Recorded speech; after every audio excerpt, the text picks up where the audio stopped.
is everyone doing? Happy Pride!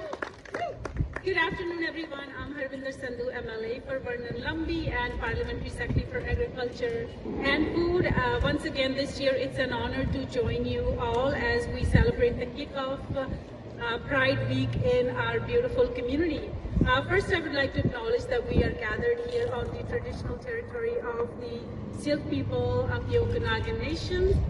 5 years ago, as we know, and I'm very proud to share that this community came together to begin an important tradition that was rooted in visibility, inclusion, acceptance, and love. And coincidentally, that was the year when I first became the MLA for then known as Vernon-Monashee.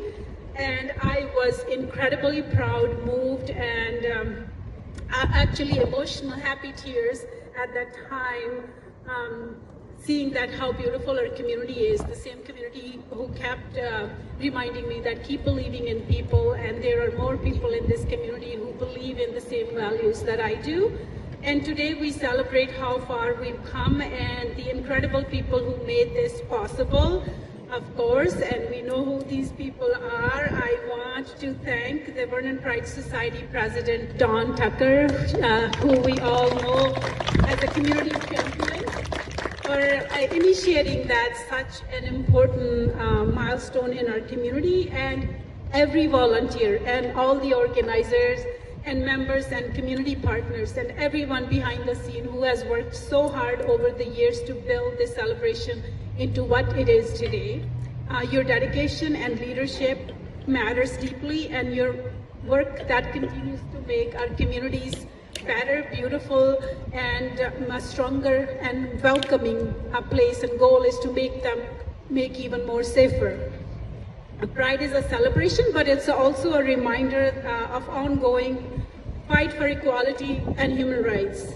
Pride began as a protest. That work continues today as many 2SLGBTIAQ+, QIA+ communities still face discrimination, violence, stigma, and barriers simply because of who they are. In recent years, we've seen growing division and harmful rhetoric aimed at 2SLGBTQIA+ community. And in fact, we should be moving into other direction, towards progress, towards inclusion, towards loving everyone.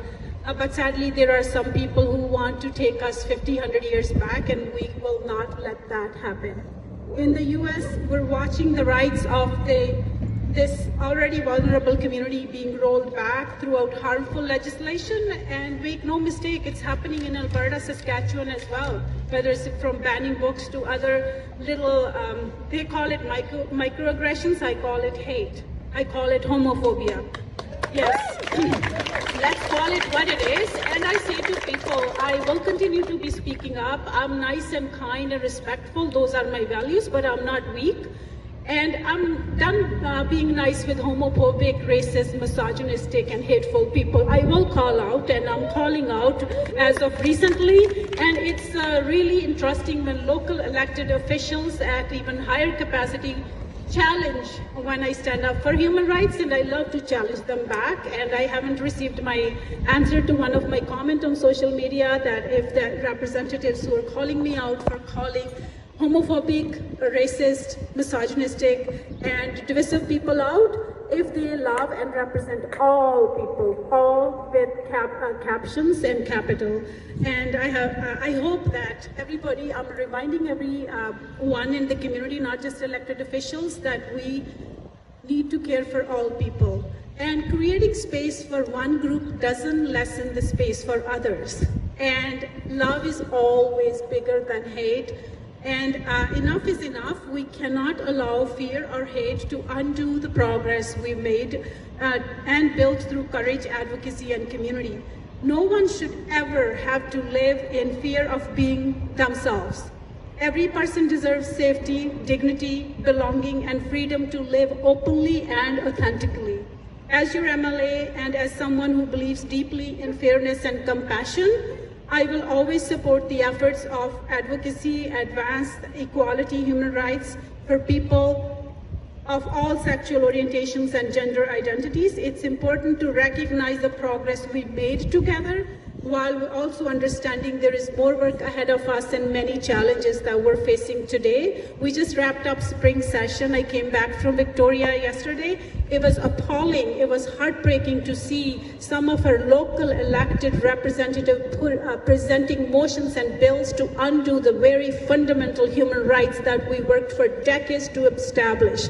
It is shameful, and I will stand up against that. Thank you.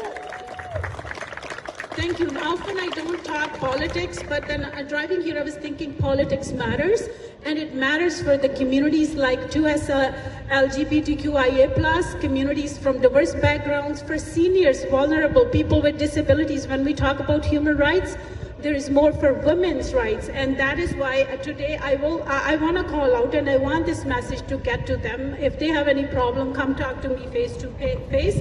I believe that love, kindness, and acceptance are the values that are shared across cultures, faiths, and communities. Every faith teaches us compassion, dignity, care for one another. We should never, ever let these people use a religion as a reason to exclude or harm others. God teaches us to love unconditionally.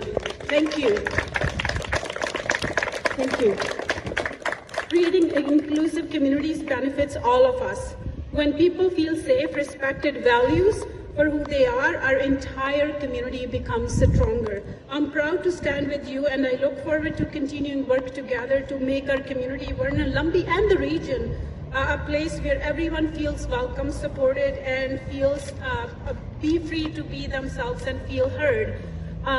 It's important that the opposition, BC Conservative, just elected a leader, Carrie Lynn Finlay, who fundraised based on, if anybody visited her page said end SOGI 123. And that is what I'm calling out, and I will call out time and time again until they tell me that they care for all people and they will not attack your fundamental human rights.